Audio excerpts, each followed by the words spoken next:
Session of KCC tutorials. तो बच्चों आज हम 8 साइंस का 13 lesson chemical change and chemical bond सीखने जा रहे हैं। पहले पार्ट में हमने केमिकल चेंज, फिजिकल चेंजेस क्या होते हैं और रिएक्टेंट क्या होता है, प्रोडक्ट क्या होता है, वो सब सीखा था। आज हम chemical changes in everyday life सीखेंगे। हमारे एवरीडे लाइफ में कौन कौन से केमिकल चेंजेस होते हैं। So let's start. We find many examples of chemical change in our surrounding. हमारे सराउंडिंग में बहुत सारे केमिकल चेंजेस होते हैं। In our body, home and lab, यानी कि हमारे शरीर में भी बहुत सारे रोज केमिकल चेंजेस होते हैं। जो हमारा फूड डाइजेस्ट होता है, ये भी क्या होता है, केमिकल चेंज। जो हम रेस्पिरेशन करते हैं वो भी क्या होता है, chemical change. Let us see some chemical changes for which word and chemical equation can written easily. कुछ केमिकल चेंजेस देखेंगे हम और उसके वर्ड इक्वेशन और केमिकल इक्वेशंस भी देखेंगे।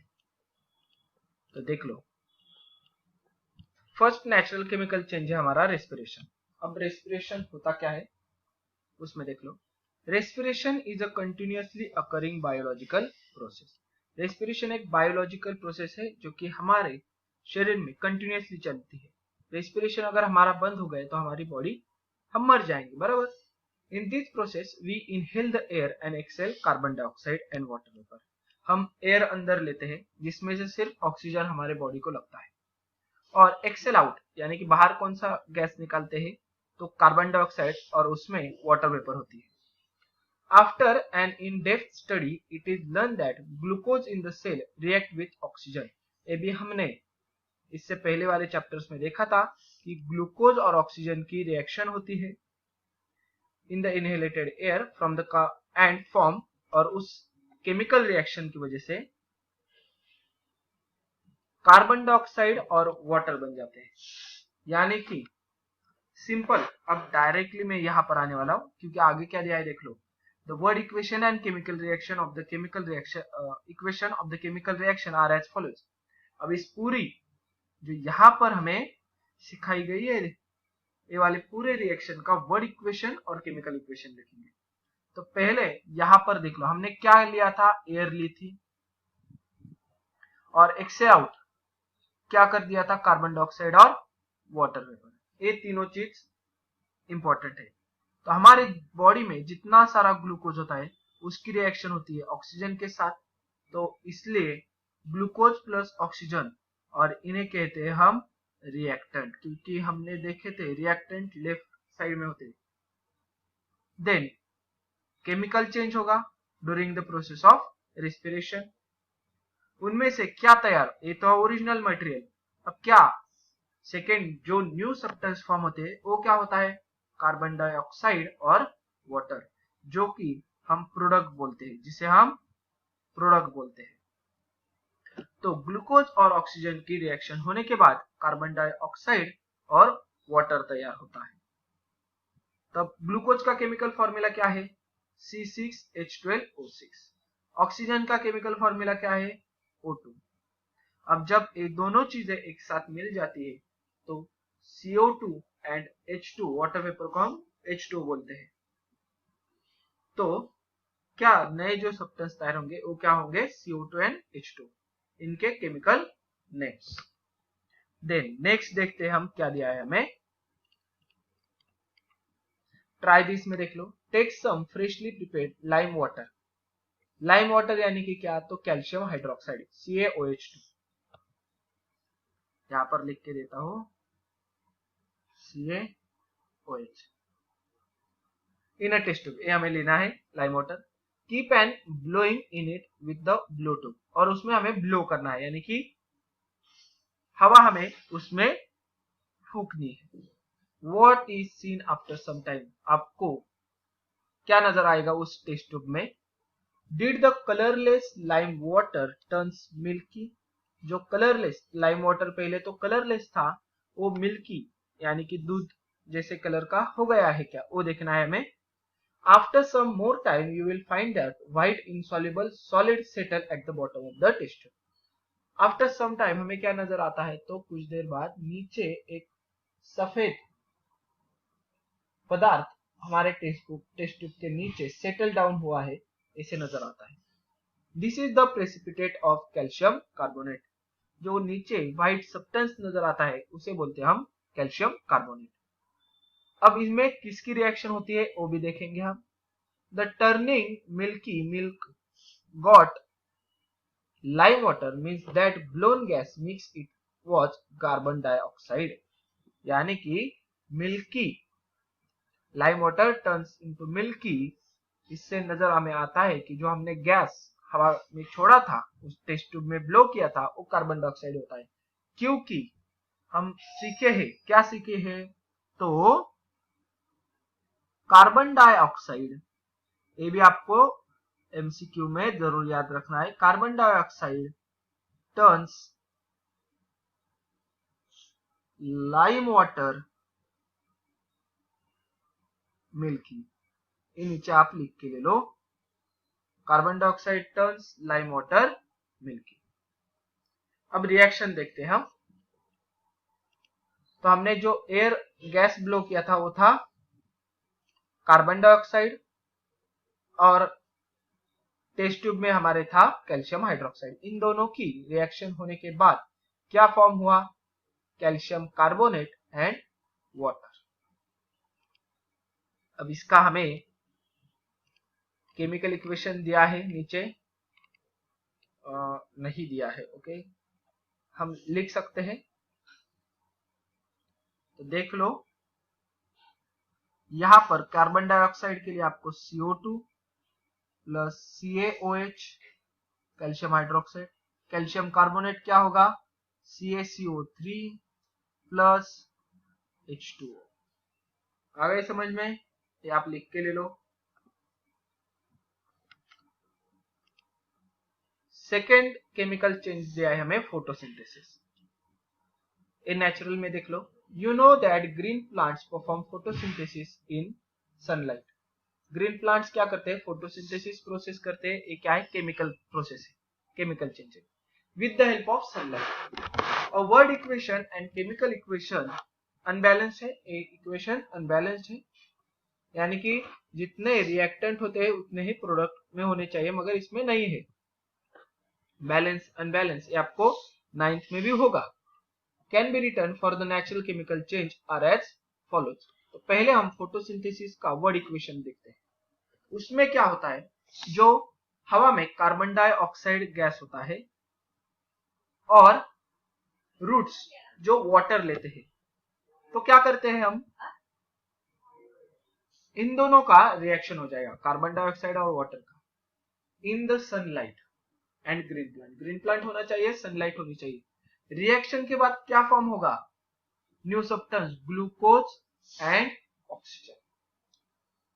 तो देख लो, CO2 कार्बन डाइऑक्साइड, वाटर के लिए H2O, सनलाइट ग्रीन प्लांट चाहिए हमें, ग्लूकोज C6H12O6।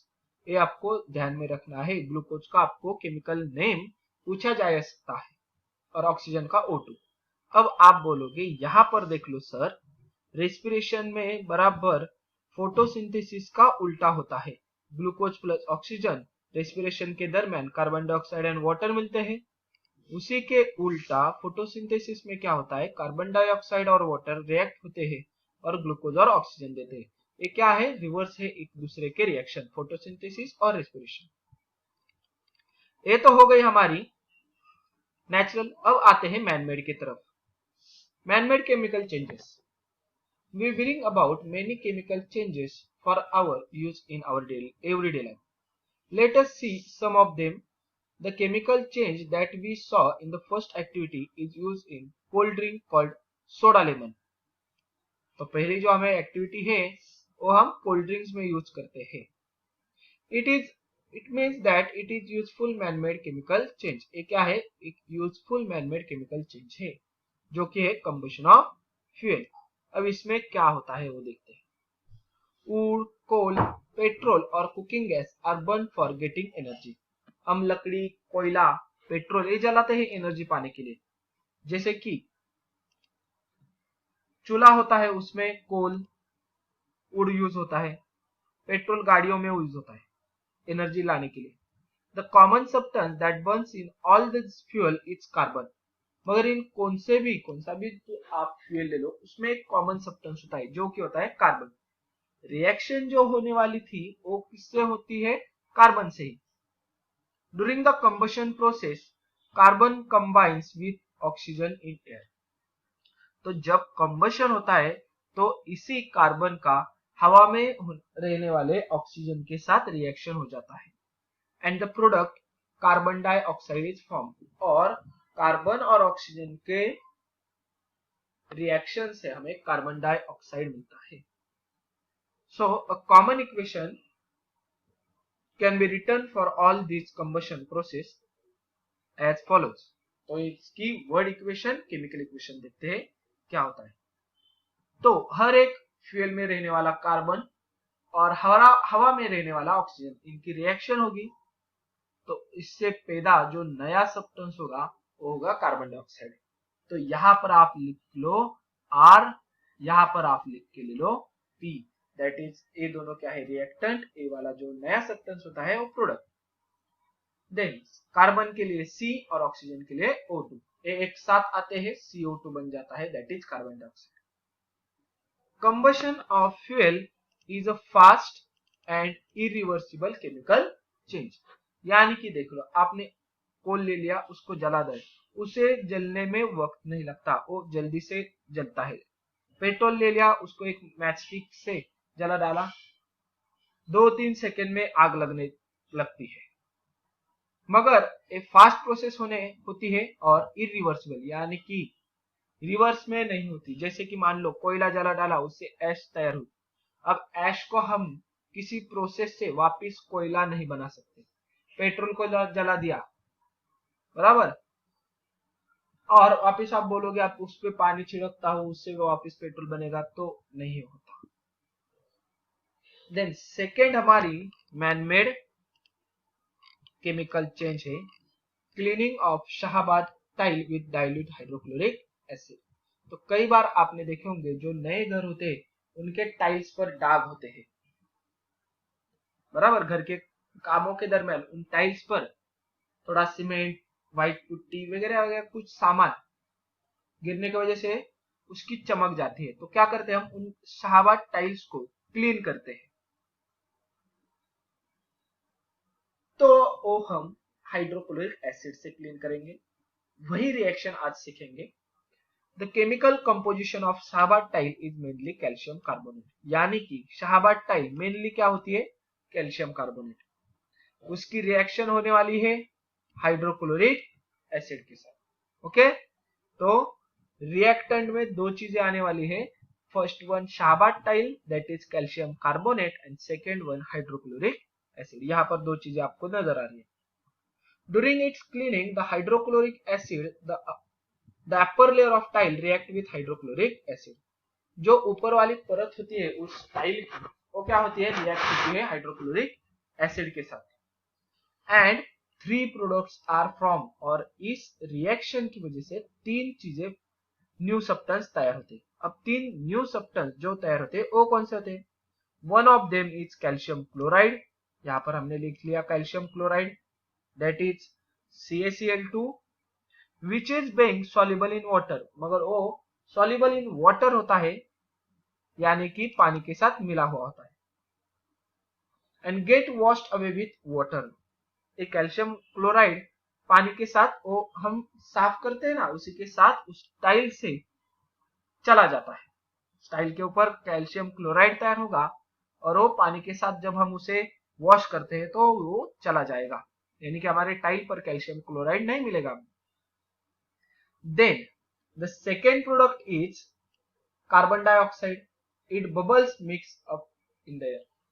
Second product होता है कार्बन डाइऑक्साइड, जो कि एयर के साथ मिक्स हो जाता है, और जब प्रोसेस के दरमियान बबल्स फॉर्म होते हैं, बबल से वो कार्बन डाइऑक्साइड बाहर आता है और हवा के साथ चला जाएगा, यानी कि अब टाइल पे कार्बन डाइऑक्साइड भी आपको नहीं मिलेगा।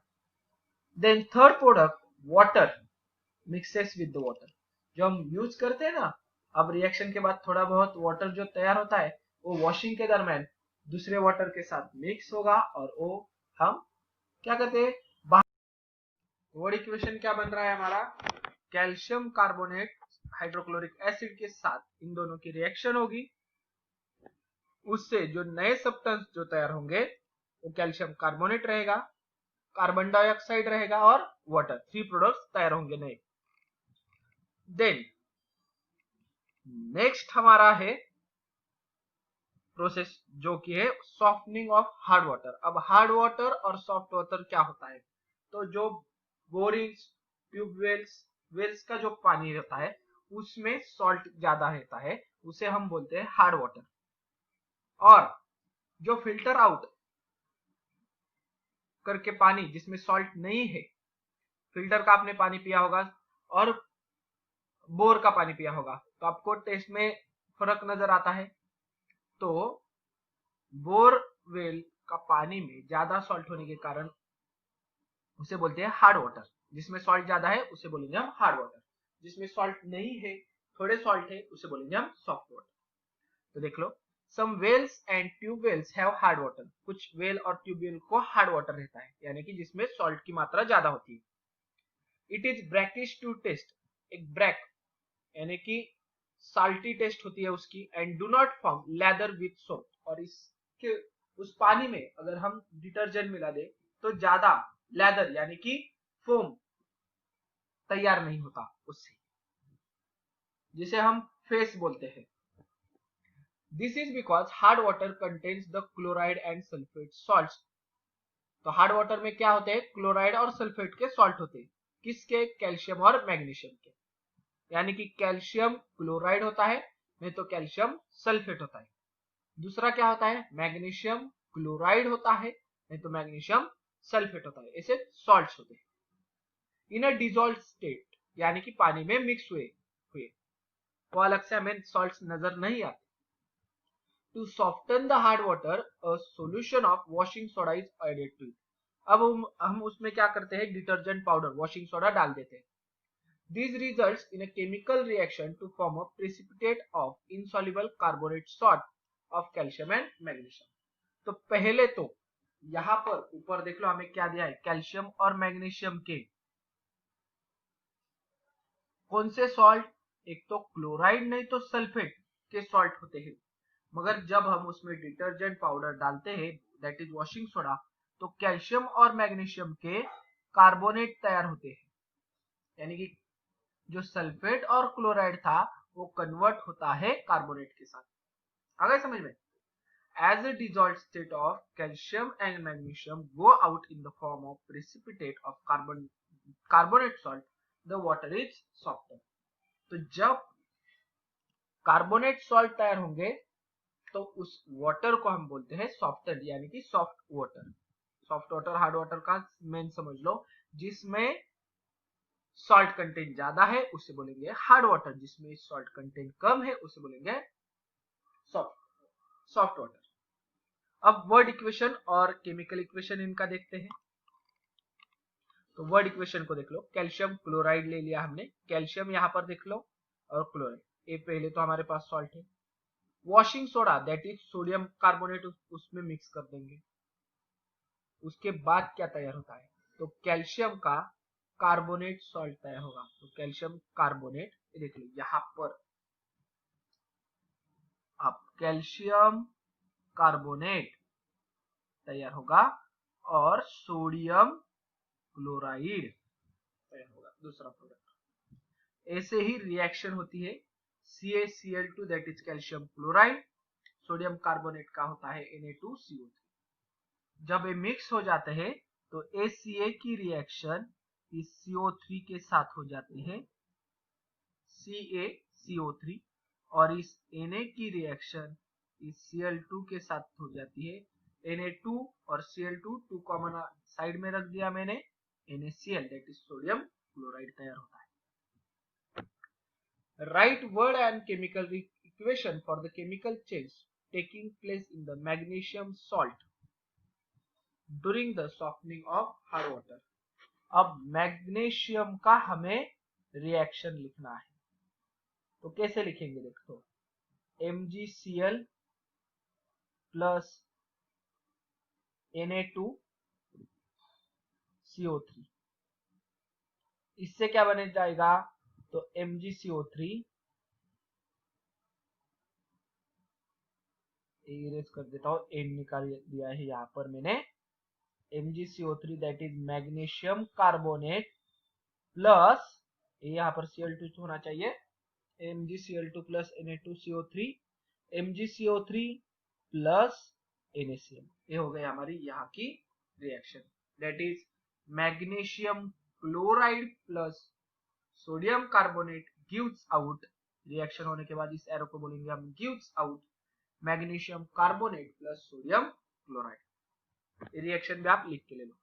अब जाते हैं नेक्स्ट पेज पर। We saw that composition of matter changes during the chemical change and new substance having different properties are formed। तो जब केमिकल चेंज होता है तो उसकी प्रॉपर्टी चेंज होती है, जो नया सब्सटेंस तैयार होता है उसकी भी प्रॉपर्टीज अलग होती है। When this happens, some chemical bonds in the reactant break and new product called products are formed। मगर जब होता है तो अंदर क्या होता है, केमिकल चेंज के दौरान क्या होता है, तो केमिकल बॉन्ड ब्रेक होता है रिएक्टेंट का, यानी कि जो पहले जिन लोगों ने भाग लिया है ना उनका, और प्रोडक्ट के लिए अलग से न्यू केमिकल बॉन्ड तैयार होते हैं। यानी कि पहले वाला जो स्ट्रक्चर रहेगा केमिकल बॉन्ड का वो टूट जाता है और अलग केमिकल बॉन्ड का स्ट्रक्चर तैयार होता है। We have also seen in the chapter composition of matter that is number of chemical bond formed by one atom is its valency। Valency की डेफिनेशन हमने वहां पे सीखी थी। Now let us see what is a chemical bond. आज हम सीखेंगे chemical bond क्या होता है। तो केमिकल बॉन्ड क्या होता है अब हम नेक्स्ट चैप्टर में पार्ट में सीखेंगे। तो आशा करता हूँ ये वीडियो आपको अच्छी लगी होगी। यहाँ पर हमारा जो सेकेंड पार्ट है वो भी खत्म होता है। तो अगर ये वीडियो आपको अच्छी लगी होगी तो प्लीज ज्यादा से ज्यादा लाइक शेयर एंड कमेंट करते जाइए, और अगर आपने अब तक हमारे चैनल को सब्सक्राइब नहीं किया होगा तो please subscribe our channel. KCC online tuition का अगर आप हिस्सा बनना चाहते हो, हमारी ट्यूशन ज्वाइन करना चाहते हो, तो डिस्प्ले में दिए गए नंबर पे कॉल करके अधिक जानकारी ले सकते हो। Thank you for watching, good bye.